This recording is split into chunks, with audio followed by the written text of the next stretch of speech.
In today's video, I wanted to share with you guys a little bit of mother culture, to share the Charlotte Mason term, and really just kind of share some books that I've been reading and share with you how they've been changing me and my perspective and really my outlook on a lot of different things. Hello and welcome to Mile High Homeschool. My name is Megan. If you're new here, I'm a second generation homeschooler and I like to make homemaking and homeschooling videos that are hopefully encouraging to you and your family. In my opinion, in my perspective and how I interpret mother culture, is that as a mom, and especially as a homeschool mom, you're still taking time and making an effort to grow yourself. It's not just about what can I pour into my kids, but it's about how are you filling yourself back up, because you can't pour out of an empty vessel. And so what are you using to fill yourself up, to grow yourself, to stretch your comfort zone, to expand your mind, that kind of thing? What are you putting into yourself that can then flow out into your parenting and your homeschool? One thing I will say with all of these books is that I am actually reading all of them at the same time. And I haven't finished any of them yet, but they have already impacted me so much, and I'm only partway through them, that I wanted to share them with you guys and share why I think you should go ahead and start on them now. I realize the idea of reading multiple books at the same time may drive some people crazy. They're thinking, I can't believe it. How would you keep track of it? That's too many different things at the same time. And I get it. That would be very confusing if I was reading all the same kind of books. But one thing that helps me is that I read different types of books at the same time. It's never like I'm not reading two homeschooling books at the exact same time or two parenting books at the same time, if that makes sense. So they all are different kind of genres and areas of expertise, I guess. And so therefore it's easier for my brain to switch between them. And also, I mean, for me, keeping up the habit of reading requires always having a book on hand that I'm ready to engage and like dig into. I want to have books on hand at all times that fit whatever mood fits me. If I'm feeling like something light and I know I can't take anything heavy and I just need something very surface level, then I'm going to keep reading Emma by Jane Austen, because I realized the other day that I'd never read Emma,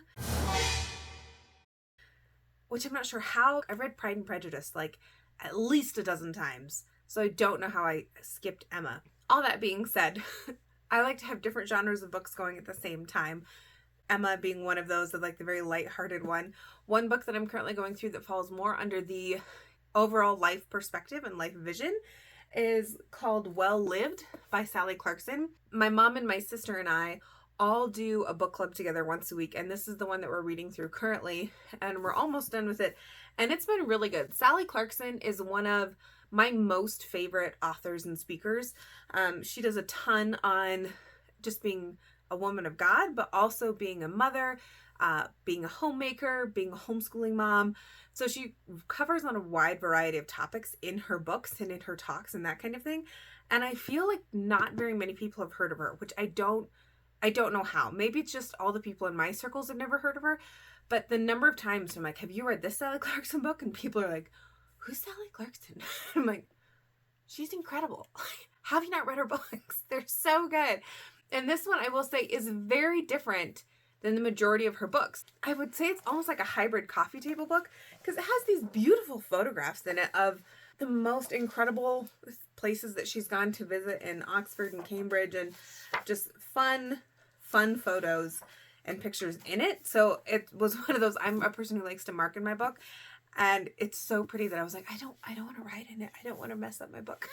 So I have been marking it, but only in pencil, because for some reason that makes my subconscious feel better, which I realize is kind of crazy, but I have enjoyed it immensely, and I very much recommend it to lots of people.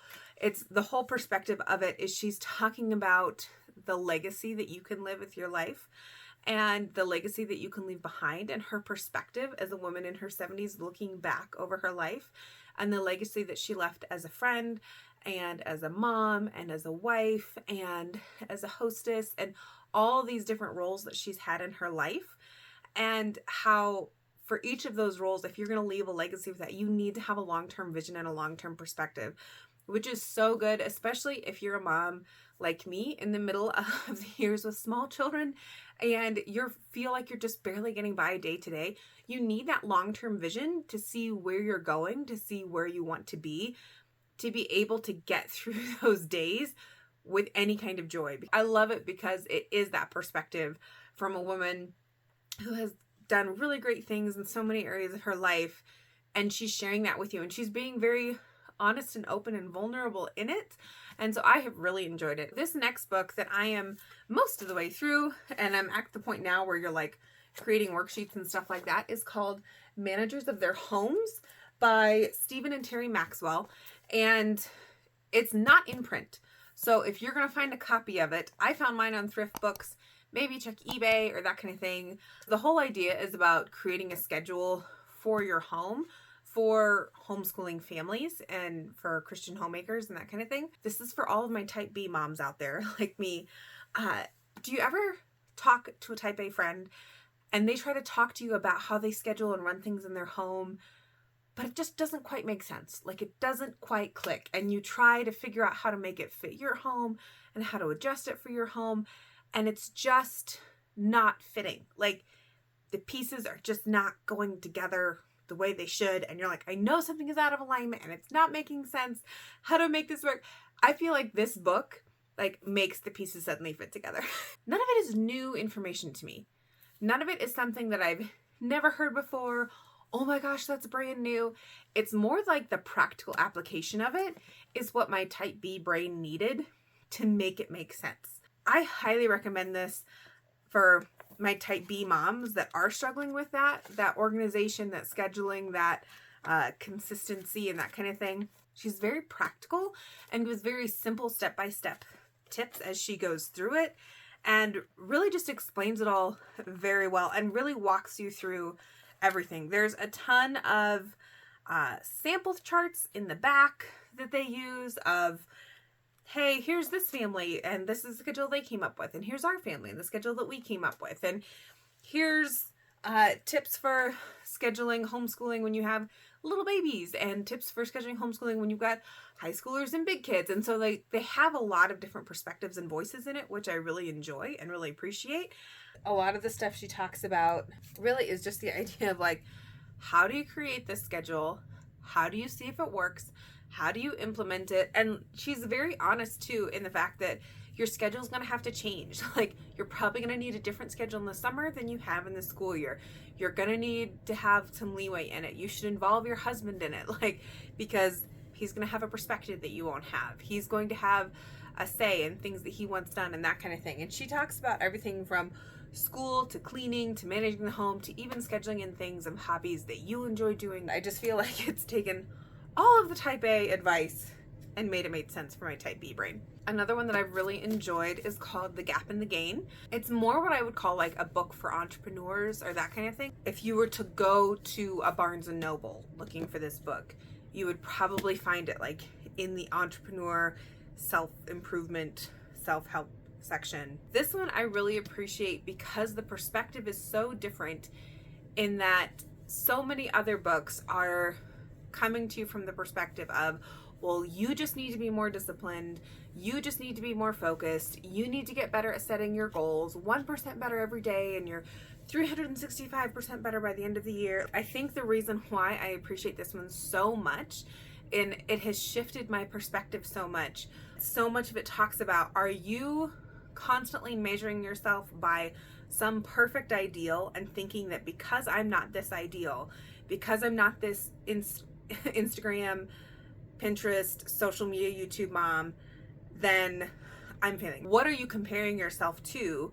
Are you constantly viewing it as your measure of success, your measure of happiness is based on outside achievement? Or are you secure enough in your own identity and secure enough and self-motivated that you decide what determines if you're a success or a failure? You determine whose voice you're listening to, if it's going to be your own, if it's something else's. You decide, like, hey, if my kids end up speaking 5 languages by the time they graduate high school, that's great. But my success as a homeschool mom is not based on that, you know? Or are you so externally motivated that if your kids don't match up with Susie Homemaker down the street's kids, then you feel like you failed as a parent? Or are you providing a loving and caring environment for your kids? That's a success. It's okay. Like, not everybody's house is going to look the same. Not everybody's homeschool isn't going to look the same. And granted, in this book, they're talking about it from the perspective of like entrepreneurs, because he's a business coach, the guy who wrote the book. So he talks a lot about entrepreneurs and business owners and that kind of thing. But I feel like it's so applicable to so many areas of life, not just a business owner.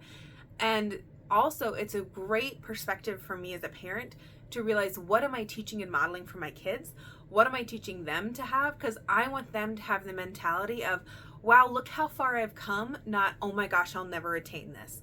It's not, oh my gosh, we didn't finish the math book, we failed math. But instead, hey, my child can now do double-digit addition and subtraction and basic multiplication, and they were able to, learn how to be a kinder sibling and all these other things. Look how much they've grown in the last year. What a successful school year. And so it's a very good perspective shifting book and has really changed my perspective. And I feel like I have a much more positive and upbeat and hopeful and like excited attitude about my life and just about our homeschool and my home and all of that kind of stuff because of what I'm learning from this book. I have talked about this book before, and I am going to talk about it again, and I'm sure I will talk about it in a future video as well, because it's that good. Educating the Wholehearted Child by Clay and, once again, Sally Clarkson. It's by her and her husband. And like I said, they were homeschool parents, and so they wrote a book about homeschooling and educating your children and that kind of thing. But one thing about this book that sets it apart from most others that I've seen is that it's not just about the education side of things, but how do you then raise them, disciple them, and bring them up the way that God wants them to be. Now, they have it split up into a handful of different sections, and the first part of it is really about your attitude in the home and how the home is set up. It's all from the perspective of your home is meant to be the easiest way and the most complete way for your children to encounter God, because 60 minutes at church on a Sunday is not going to be enough. They need to experience God in the home, and that starts with you as a parent. So the first part of it is really all about you and your spouse setting up your home to be a place where your children can encounter God and what that looks like, and how your parenting and discipleship and education can all reflect that. It's very good, but very convicting. They give very practical tips, which I appreciate as well. Examples from their life of what they do. And there's lots of quotes and things on the sides from themselves or from other people or statistics. Are you the criminals? From the statistics? And Bible verses that go along with what they're talking about in that particular section. But there's a lot in there. And so because it is so much that they're covering, this is another book that, once again, it's a slow read. It's a study book. It's one that you would go in and read and mark up, take notes on, go back, reference it again, like dig into it again. The next section in it is dedicated on learning the homeschooling method and what that looks like, and helping understand your child, helping to teach your child, creating your home to be a learning environment to help create that attitude and perspective of lifelong learning, how you can model that as a parent, how you can encourage that, and really follow that kind of Charlotte Mason idea of, it's not that you're an instructor passing on everything you know to this person, but you're a fellow learner going down this path with them. And they even take that kind of perspective when it comes to discipleship. It's not that you are some Christian who has arrived at perfection, but that you are a disciple of Christ the same way your child is going to be a disciple of Christ, and how you can both follow Christ together. Then the last section is really about practical application and what does this look like? How do you have more of like discipleship times with your children? Or how do you have more teaching your kids to have that self-discipline with their studies? Or how does that really apply? And so it's very practical, which I really appreciate. Section 4 is, now we're going to talk about just like living it out in everyday life, family and marriage, and having that long-term vision like I talked about in Well Lived that she goes through. You can hear in the Well Lived book, you hear a lot of the perspective and vision that they talk about in educating your wholehearted child, and how that like long-term vision has now played out as she's looking back over her life. And then the last part that I think is really cool is they have a ton of resources in the back of it. They've got all kinds of book lists, not just for like homeschooling, but for reading aloud and that kind of thing, and storybooks that inspire virtue and that kind of stuff for your kids. They have chore charts and planners and calendars and trackers and all kinds of stuff that you can copy and print out. I am very excited to be going through this book and to dig into it more. One question I get from people a lot, or that I will talk with people about a lot, is, well, you know, how do you have time to read all those books at the same time and that kind of thing? It just takes a long time. I used to be able to read very quickly because I had a lot more free time. And so I could sit down and read a book in a week or two, or like a month if it was a really big one. But with these, and with having 3 children and 1 on the way, and homeschooling and all this other stuff, like, I just kind of read when and where I can. I might only get like 10 minutes to read that day, maybe 5 minutes to read that day, and that's okay. And one thing my kids and I are working on right now is, hey, if mom sits down to read with her book and has a cup of coffee, you can't come and interrupt until the coffee's gone. So I try to make that a part of my day and a part of my schedule, in that when my kids go down for quiet time and naps, I make myself a cup of fancy coffee with our coffee maker, and I sit down with my books and my coffee, and I will sit and read. And when my coffee's gone, I'm done reading if I want to be, and I can move on with my day. And I don't have to feel guilty about, like, oh my gosh, I didn't read long enough. If I can read more later, great. If not, no worries. I try to keep books out everywhere. I try to have one on my nightstand, some of my living room accessible, some on my desk accessible, one in the kitchen ready to go if I'm sitting there like reading pages between things. So it's not always perfect. It's not going to be ideal. It's not going to be quiet. I'm not the mom who's going to tell you, just wake up earlier and you'll get more reading time in, because I want to punch people in the face that say, just wake up earlier, because I'm so freaking tired already. Like, with 3 littles and being pregnant, and I am not a morning person, and I don't want to wake up any earlier. And it's just going to make me hate the book and hate reading. Yeah, I tend to read in the middle of the day, when I can, where I can. So some weeks I'm able to get a lot of reading done. Other weeks it's very much like, okay, good, I got 10 pages in today, that counts. I hope you found this video inspiring and helpful for books that maybe can help you out this year and help shift your perspective in a positive way and grow you as a mom and as a homemaker and a homeschooler. Feel free to comment down below what books you're reading and how they're changing your perspective and how you've enjoyed them. Let me know if you've read any of these or heard of these before. Be sure to like and subscribe, and we'll see you next time. Thanks.